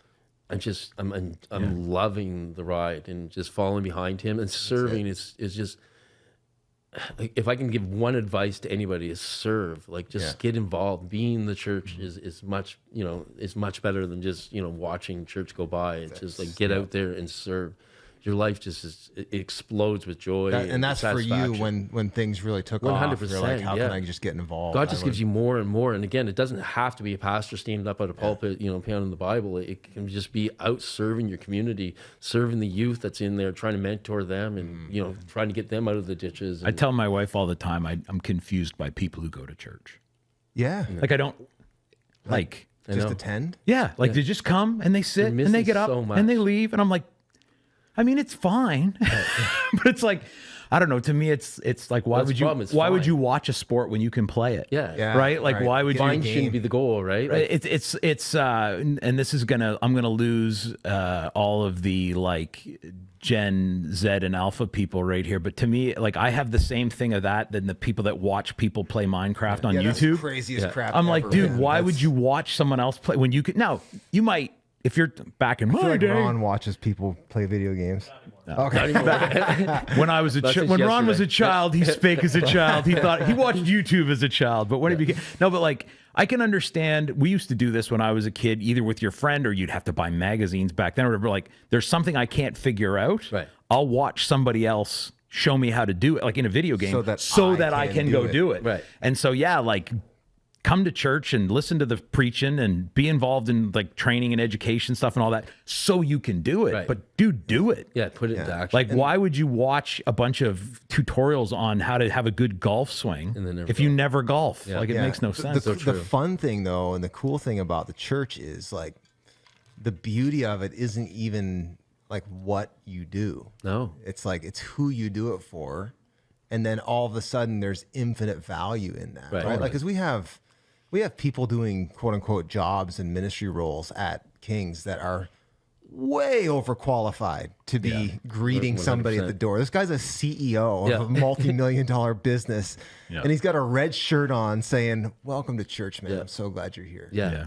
Like, that's actually the beauty of it is the, like, I would rather be a doorkeeper in the kingdom of God than like that's anyway, Potentially saving somebody just by hello and like welcome to church. or just pleasing the Father. Right. Like, I just, I'm always so, I mean, we had staff meeting yesterday and we were honoring people, and like we honored Paul, who like talking. Okay, so incredible. Paul's like Paul's our facilities manager guy here. Yeah, for those of you who don't know. he looks after our facilities, and like way overqualified for that job. Like, this guy was like in the banking industry, like financial wizard, like just does not need this job. Like, he's chosen, I just want to be part of things. Right. And I'll do whatever. And so I'm going to take responsibility for the spaces that we use, and I'm going to look after it like it's mine. Actually, no, I'm going to look after it like it's Jesus's. Yeah. And like, dude, the glory and the beauty of that is just so incredible. And he would say, like, this is life-giving to me. He does, yeah. And it's like, that's the thing. I think some people maybe think, I get involved at the church. I volunteer in kids ministry or whatever. It's maybe beneath me. It's like, actually, that's the beauty of it. Yeah. It's like, it is. And there is, life-giving, and it's above you. I think there's this weird thing too, that like people, I don't know if it's a perspective thing or a maturity thing or what, but like, there does come a point, and I mean, I get to do lots of things that whatever mental org chart that people make up for like hierarchy of ministry things, like I get to do a lot of things that a lot of people would put at the top of that. But dude, I find joy out of doing, like, there's something about doing the humble things. Yeah. And I don't know, the only thing I can compare it to, like, there are things I will do for my wife that, like, if Ron said, "Hey, can you go make me an omelet?" I'd be like, "I got stuff to do, Ron." But if Kelly says, "Can you make me an omelet?" I'd love to, babe. Yeah. Like, there's just something when you love the Lord. Keep dreaming, Ron. There are those things, like, if Mark, if you said like, "Hey, I'm really busy today, could you throw my clothes in the wash for me?" I'd be like, "No." But like, when someone you love, and when you love the Lord that way, like, there's this weird, almost more joy in the simple, humble thing than the big flashy thing. Well, that's been my one of the words for my year. Maybe we'll close off with processing here, but like I shared this maybe back one of the few episodes ago, but just the idea of doing things in the secret place, like actually trying to do things that please God that only He knows about. And for me, that's a fun new adventure, because a lot of what I do, a lot of people know about. And so like, just like this little kind of secret game that me and the Lord get to play, where it's like, yeah, but what did you do that only I saw? Yeah. Like that's, and I think that's where the real intimate pleasure of God stuff happens. It's like, I saw that, and good job. One other little thread from this conversation I want to pull before we jump into to processing and Mountainous Top 4. back to this like involvement thing. The reason that some of us were able to see in you what we saw in you and continue to see in you, Mark, is because you were involved. Yeah. And not just because we could see you doing the stuff, but it brought us into relationship with you. Right. And I'm always amazed by people who feel relationally disconnected in church. And they go like, we need to have more social events, or we need to have a fellowship thing. I would just say, dude, if the tightest relationships you will make in church will be not the people you socialize with, but the people you serve with. Yeah, for sure. And so if you're feeling disconnected, like, don't go to someone else and ask them to serve even more by putting on an event where you can eat finger foods and make small talk with people. Get on a serve with team, them. whatever it is. Like, you know, if it's shaking hands at the door, if it's helping out with facility management, if like doesn't the point what the thing is, if it can line up with your gifts and passions, great. But the truth of the matter is, like, I remember a church I served at for a while. I mean, I've served on a lot of churches that did set up and tear down, but I was part of this smaller church for a while that we met in rented facilities. And the guys I was closest to in that church were not the people who were on the board or the people who were on the worship team, which I also led sometime. We're not the senior. It was the setup and tear down guys, because we'd show up every morning and there was just this camaraderie. And we would talk about our week, but there was also just this like dance to it. Like literally, like one guy would go and grab this end of the screen, and I knew it was then my turn to grab the other end. Like it was almost like choreographed, and we just got to the point where everyone knew what they were doing. And even just in that, like in the being a team together, there's just a bond that's built. Even, I mean, you do talk and you do get to know each other, but also there's just that sense of like common purpose and stuff that, I mean, I think one of the places you see that, and I'm sure you could testify to this, Mark, and I know I can, I would think you can too, Brent, like those, when you do something like a missions trip for a week or 10 days, like, right. Like those people go from sometimes total strangers to absolute bros. Right. Yeah. In like a week and a half. And even if when you get back, you don't see each other a ton, like your lives kind of go, when you see them, it's like the old war buddies. You know what I mean? It's like, we know, we were there. And that's the kind of person, if you hadn't talked to them for a year and a half and you saw them and you were going through something, you'd be like, hey, could you pray for me about this? And they'd be like, absolutely, bro. Yeah, you go through, we called it truck bed testimonies. Yeah. Just driving in the back of the truck and you really open up. And You wearing your seatbelts though? Yeah, in the back of the truck. Yep. We followed all applicable local safety laws. There is a law that the front two people have to wear a seatbelt, but you can stand up in the back of the truck. That's great. That's crazy. Awesome. Well, do you want to we'll shift really quick into just what are you processing lately, and then we'll do the top four. Yeah, this is a segment where we just take a minute to share some big stuff we're thinking about these days, what God's teaching us or showing us, or what we're learning as we follow Him. And it's probably stuff where we don't have all the answers, and we don't know where it's all going to end up. It's just stuff we're still processing. You want to start with Mark? Maybe just, I mean, you're fresh off Honduras trip too. Yeah. Like what's hot right now? Like what are the kind of big things you're just working through with God? Like the idea of processing isn't necessarily that I've gotten this all buttoned down. No, for sure. It's just like, this is kind of what do you still for the last year, I think He's just been, again, showing me to just trust in Him and stop trying to limit Him. And I'm failing at it at some points. At a lot of points, I'm just like, He's not going to be able to do this. And then He's just like, boof, I just had to show you again. When are you going to understand? I don't need your opinion. I need you just to show up and be obedient. I don't need your opinion. He does talk bluntly to me. Like it's not clear voices, but He'll tell me to do something. We'll argue for a bit, and He always wins. And in the end, he's been showing me this year has been incredibly big things. People that are the people that there's no way they're ever going to come to church, and through just minor conversations that they've came to church. People that are in situations that relationships that were so blown apart over decades that they were never going to come back together. Watch them come back together, and He's put that in front of me. Healings again, and demonic stuff. It's everything He's showed me. He's just like, stop limiting me. Stop limiting. Just if you're going to do ministry, you have to believe I can do anything. And yeah, I don't need, like I said, I don't need your opinion. I just need your obedience. Yeah. It's the big thing. So It's a good, Yeah. it's a good word. yeah, it's not deep, but it's just where I'm at with this, right? It might not And- be deep, but it's huge. Yeah, it is. Yeah, Like, it's So hard to fully get our head around that. yeah, just be obedient. And the more I am, just the more he shows me. And he's again, I think he's just saying, if you want to be in ministry, you have to believe that I can do anything. You can't tell people that I can do everything if you don't fully believe it. So yeah, it's It's good. been a whirlwind of a year for sure. It's awesome. Yeah. Beauty. I've been wrestling. There's kind of a big picture and a smaller picture thing, and I think I've talked about this some before, the big picture part. But just kind of a lot of times, I think we try to assign a struggle, a challenge, a time of suffering, whatever else we're going through. Like we try to figure out what the cause is. Is it physical? Is it spiritual? Is it mental or whatever? And I've just had this like growing awareness that it's all of those things, and that the devil isn't like a gentleman, and he doesn't go like, oh, you're really going through some stuff, I want to attack right now. Yeah. But more specifically, I've been kind of wrestling with both the potential spiritual causes and spiritual effects of mental illness. Yeah. And I went through a pretty rough time with my mental health a few months ago. Like, which when you deal with that stuff, it's not abnormal to have these kind of harder seasons.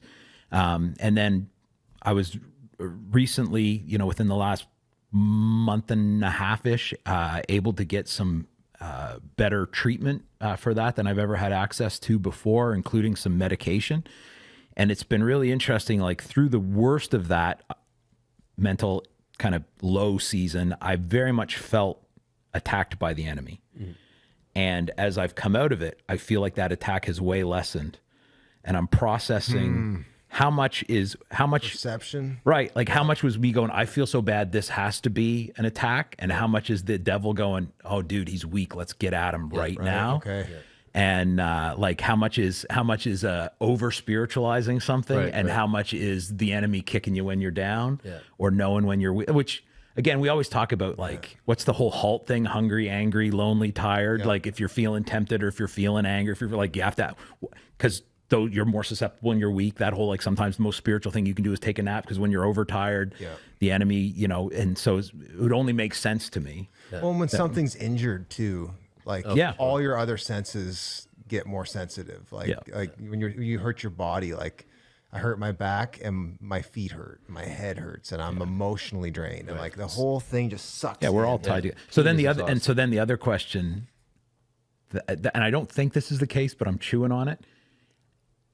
Am I feeling attacked by the enemy, or am I less attacked by the enemy now than I was, say, 2 months ago? Or am I less sensitive Just to feel it? it less. Yeah, Right. or does it have less of an impact? You know what I mean? Like he's still throwing the same grenades, but my armor's a little stronger now. Or that. So yeah, I've just been kind of processing that. Like, how do those things all interplay? What is, how do they overlap? How is that overlap over in my perception between, say, spiritual attack and mental health? And whereas no, that it is both. Yeah. That is so big. Like, again, you speaking on this has been so helpful to people. Like, I mean, outside, it's just people continually talk about how you used to talk about mental illness, and it's huge. Like, it really is. It's I'm helpful mentally ill and a bit of an exhibitionist, so But, Only you. Only you. It is helpful for people, and It is. we do have people that are, that's what they're dealing with. We also have people that need educated in that area as well, like coming from a Christian background that says like, they have no category for it. Like, you don't know this. I had an hour conversation with a guy that was at CR, and like, I don't know that I believe that a Christian should take medication. Yeah, I had to walk that's them all huge. through that and just be like, do you take medication for other ailments? Yeah. he's going to be shocked to learn how many disobedient Christians there are around. Because man, this is, I mean, I'm very comfortable talking about my mental health. And one of the things that I find, I think would shock not even just a lot of people who haven't had mental health, but even who do. And I think this is one of the reasons that I think it is important to at least mention it on occasion. like the number of people, it's like back problems, right? Like if you walk out on a Sunday morning, who here has there's degrees of that. Yeah. There's I can't work back problems, and there's I have to take Tylenol 2 or 3 times a week back problems. But man, like probably half the people in your congregation have back problems, to the point that they got to do something, physio or Robaxacet or whatever. So they're doing something for it. And mental health issues are pretty, like, whether it's I've got this long-term issue with it and I'm in constant treatment for it, or like I've had those moments over time or whatever, like it's wildly common. And one of the things that this is an overlap between spiritual warfare and mental health is mental illness and the devil both push you towards isolation. Yes. And feeling like either you are alone or you are worse. Like, I don't mean worse as in even morally, although that actually happens a lot in the church because of people who say, if you're like mental health is a moral failing. Like if you're depressed, it's because you don't love the Lord or some crazy thing like that. Or even if you're anxious, that's a lack of faith. And even that's like anxiety is more physiological than intellectual anyway, right? Like it's a physical response anyway, which that's a helpful thing for people to get their head around too. Like you can reason your way through fear. You can't reason your way through. It's like saying, if you really love the Lord, you wouldn't be allergic to that. It's like, dude, your body's just reacting how it's reacting, and you're going to need an EpiPen. Like, but anyway, I think people just getting their head around, like, this is a common thing. Yeah. And so if you're struggling with it, like your struggle is real. But again, as I often tell people, like you're not actually special. Like it's common, it's normal. And, I know people who found very simple treatments very quickly that basically, one of my good friends who's no doubt listening right now, like 20 years ago, had this total, like literally in a moment, like he was walking and just collapsed, breakdown with depression, couldn't move. And has been on medication ever since, and it's just been a miracle cure for him. And then I have other friends who've had to like constantly tweak medications and do a lot of therapy, and it's a struggle, but they're making it work. And so like I wouldn't say to people like, there's a magic wand and you'll be fine, but like, no, you're not weird. You're not more broken than everyone else. There is help and hope and encouragement available. And also it's one of those things, it would go back to the bad back. Like how many people do you know with a bad back or a bum leg who still, like, you can still make life work? And like giving up is, I understand the instinct to do that, but it's just not necessary. Like you can do it. It's an injury, and you can do a lot of life injury. I think the prayer and the medication part is like really, some people are just, it's got to be just prayer. Like this medication is not right, and it's just that's not right. And there is a spiritual component 100%. To it, and I do think that's like people like always. There's 2 ditches, right? There's the people who like you can just fix this with faith or prayer or whatever. But then there's the other direction that denies like the idea that the enemy would choose to attack you where you're weak. And if that's where you're not weak as in morally, but weak, like it's susceptible. So there's a weak point there. Like the enemy would love to tempt you, and does. If you're depressed, he's going to try to tempt you with sinful ways to deal with that depression, right? If you're anxious, he's going to try to take that physiological response and convince you on a mental level that there actually are things to be terrified of. And like even with anxiety, like again, there's a physiological component to it that I've had to just kind of figure out how to navigate.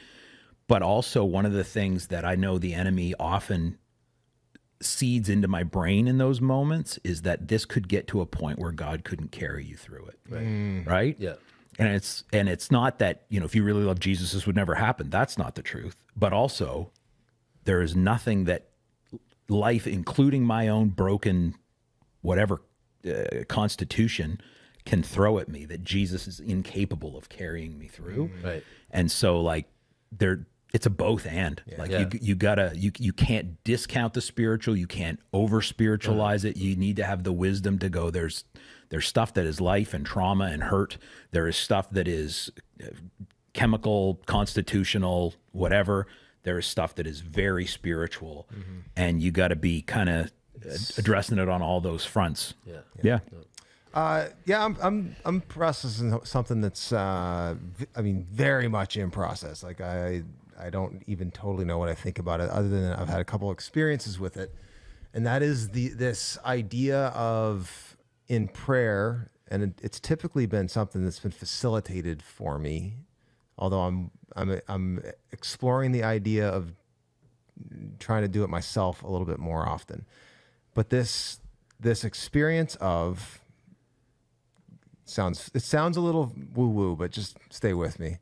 We gotcha. Going back in your past with Jesus to a moment and letting him reveal where he was, especially in a time where you didn't feel like he was there, and speak to it.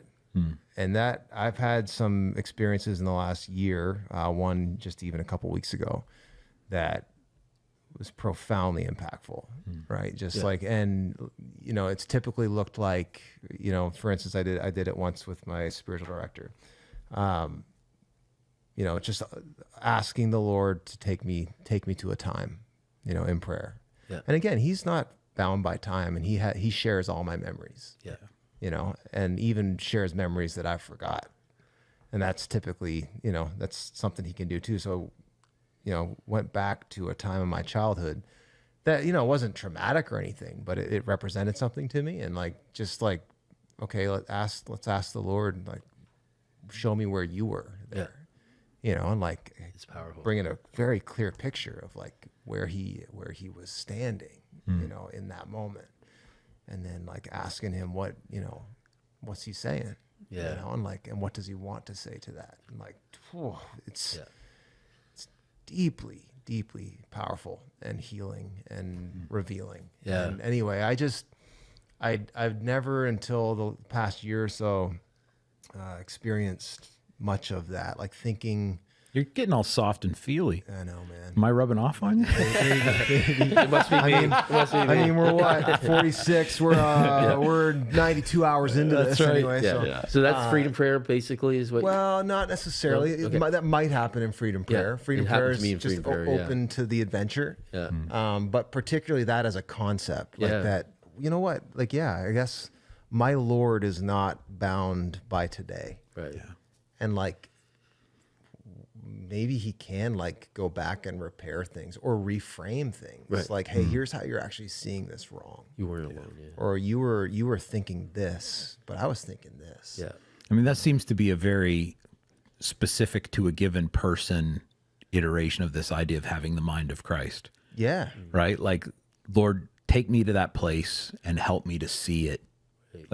Where you were, from your perspective in that sense, as in from where you were watching, from where you were active, whatever, but also then what you were thinking about that situation. Yeah, what was I not seeing? Yeah. Right. They did that with me as a non-Christian. They're like, where was Christ? I'm like, oh, I didn't believe. No, sit there for a sec. Yeah, and look. Yeah. And then you're like, whoa, he was there, and he was reaching out. He was weeping for me, and putting his arms around you. Anyway, I mean, for some people listening, that might seem like it's a little out there, but if God is God and he's omnipresent, omniscient, omnipotent, I guess he could have been there, and he could be there. He could access that right now. He could take us back there, in some weird spiritual dimension. I don't know. Again, I don't have all the categories for it other than I do believe God can do anything. Yes. And I'm open to him talking about old things. I don't know. Maybe I'll experiment with the future next time. That's where I start too. Lord, would you just take me forward? It's a sunny morning. I'm standing next to the lottery kiosk, Lord. And the Lord's like, sorry, you didn't bring your flux capacity. Well, look, right. Why don't we, from the sublime to the ridiculous, as we so often do here, let's head back to the gym for our mountainous top four. Where is the... Did we lose the mountain? No, I got her. All right. Somehow it mounted up on my side. You guys have to go first because I haven't thought about this yet. Top four current. Okay. What you're loving right now. All right. Exercises or movements, depending whichever your preference is, at the gym. What do you? I can go first because you guys haven't had a chance to think about this. I'm loving the landmine shoulder press. Describe. Yeah. You got the landmine. It's the big the barbell that's stuck into the little pivot point on the ground. Oh yeah, thing. you're doing this, Yeah. this movement. And, Yeah. and I actually my Facebook algorithm is full of like people trying to tell me how to fix my back because the phone listens to me and knows my back hurts. And that was a thing that was actually suggested. Like you, for those of you not watching, you're pushing a thing over your head, but when you get it kind of your full range of motion, you just try to give that extra like couple inches of push. Yeah. And there's like a muscle, I can't remember what it's called, like in your side that kind of strengthens and counterbalances if your upper back is a little tight. So I sometimes do it high reps with low weight to like loosen up my back, kind of more of a physio thing. But then sometimes I do it with higher weight because it is just it's a shoulder press of a sort, but it doesn't require the same kind of like I feel like it's like when I do military presses or whatever, that's hard on my back. How do you find the dismount on that though? Like bringing it back down. Oh, it's fine. Yeah. Yeah, I can use two hands to bring it down. One hand up, two hands down. Need more I always plates. found that hard. Like Need more plates. more awkward. Yeah. Well, yeah, maybe I'm probably not pushing up as much as you are, bro. And then this thing, I mean, I'm sure someone else has done it. There's a machine we don't have at our gym for like this certain kind of row, but I would call them shallow mid-back rows. So I get on a standard, not like a row cable machine, but like a back row kind of, I mean, ultimately there's cables, but machine. And it's just no bend in the arms, just all back. Yep.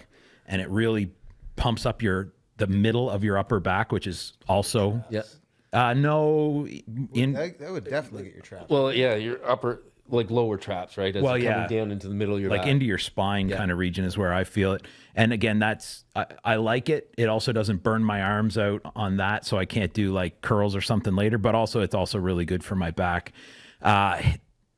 This is the shameful one, and on the off chance that our mutual friend AJ Plazier's listen, he's going to make fun of me for this, but hip thrusts.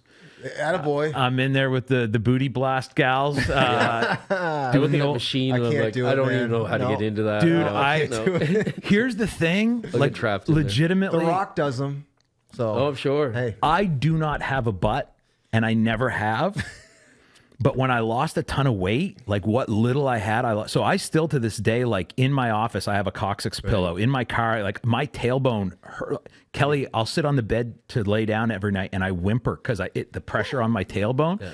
And so I'm just trying to get some padding put in there so I can sit comfortably. There are implants too, right? Yeah, listen, I'm not the BBL. I'm not that far from thinking about it. It's legitimately, it's been about 2 years of tailbone pain. And then the last one, I like a little cardio at the beginning of the workout just to warm my up. And then occasionally I like to do like, half an hour of cardio just because it is not from a strength gain or even weight loss perspective, but just from a cardiovascular. Like the one thing cardio is great for is your cardio. Yeah. And I've done treadmill a lot, but I started to experiment with like the super steep incline. And I enjoy it because you can get your heart rate up even farther, but walk slower. Right. So anything that I can get the work done at a lower speed, I'm into. So like 10, 12, I don't know what it is, degree. I don't even know how that stuff's measured on the treadmill, but incline. I've been enjoying that. You can get the heart rate up pretty good, pretty quick, and you don't feel like you're like running and it's super low impact and all that kind of stuff. That would be my current top four. Top four. What are you I'm doing? up, am I? Yeah, I'm a boring workout guy. I really don't get into these fads or anything like that. So, Well, you already said you like chicken breast, so we know Yeah. you're not a real spicy fellow. no, not a spicy guy at all. I love decline press. I actually love that. The lower chest area is It's just on the list today. Yeah, I mean, you get the weight on it too. It's one of the easier lift off, so it's an easy movement, and you can put a lot of weight, which is going to make it grow better. make you feel better too. Definitely looks good in the gym, right? So, I would say No worse feeling for me at the gym than when I like finish working out. This happened to me on the hip thrust the other day. I finished, I'm like, oh, like I'm struggling to get up. And there's this girl that's been waiting for the machine. And I go to unload the weight. She goes, you can just leave it on. Yeah. I'm like, oh, she's going to start where I left Yeah. off. Yeah. Hang my head in absolute shame. Yeah, that's rough. I haven't had it happen, but yeah, it would be rough. No, I'm just joking. There are some girls at our gym. Next would be squats for sure. Yeah. It's just one of those things that makes you feel good after you're done. Definitely something that your brain's telling you not to do as you're walking up to it. It's like, go home, just relax today. Like, no, go through it. So it's one of those things that you push through and it makes you feel awesome. Next would be pull-ups. Yeah. Wide grip pull-ups. I do that. Definitely. Yeah. It's definitely great for the back. It's probably one of the best builders.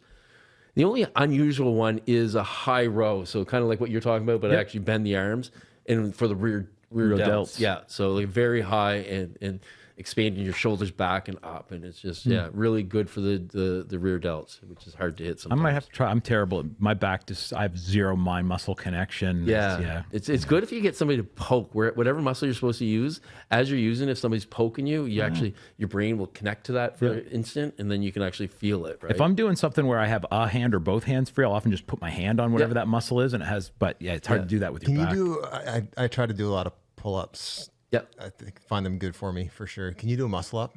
No, and I don't even So think I would freaking try hard. because again, the shoulder. I'm fragile. I bubble wrap myself. We already figured out what happened when I could go outside the box. There so. was a window I was getting close. Yeah. But man, If I had it to is do everything so over hard. again, I totally would go into the what's that? CrossFit? Yes, 100%. Like that is so whole functional. different- yeah. Right now, I look at things and like, that's too functional. I don't need that. You ever heard that whole "how can you tell if someone does CrossFit"? They tell you. Oh, they'll tell you. Yeah.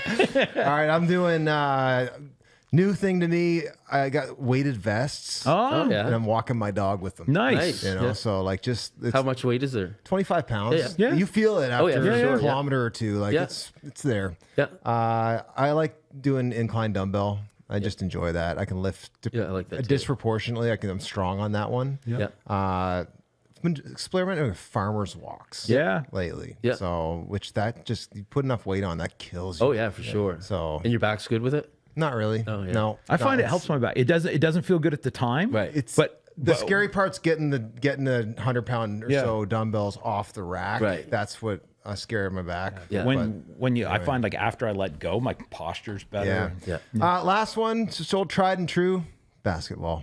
Oh, there you That's go. a gym. I Yeah. mean, that's where I get my cardio. That's cardio. Committed to it. In fact, this weekend I fly to Edmonton on Friday, preach a conference on Saturday. I'm taking the red eye back Saturday night. I'll get back at like 10:30 a.m. because I got men's league semifinals. Nice.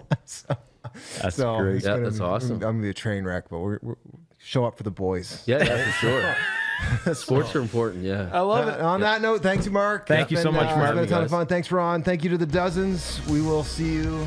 Get those suggested segments in. We'd love to hear from you. Absolutely.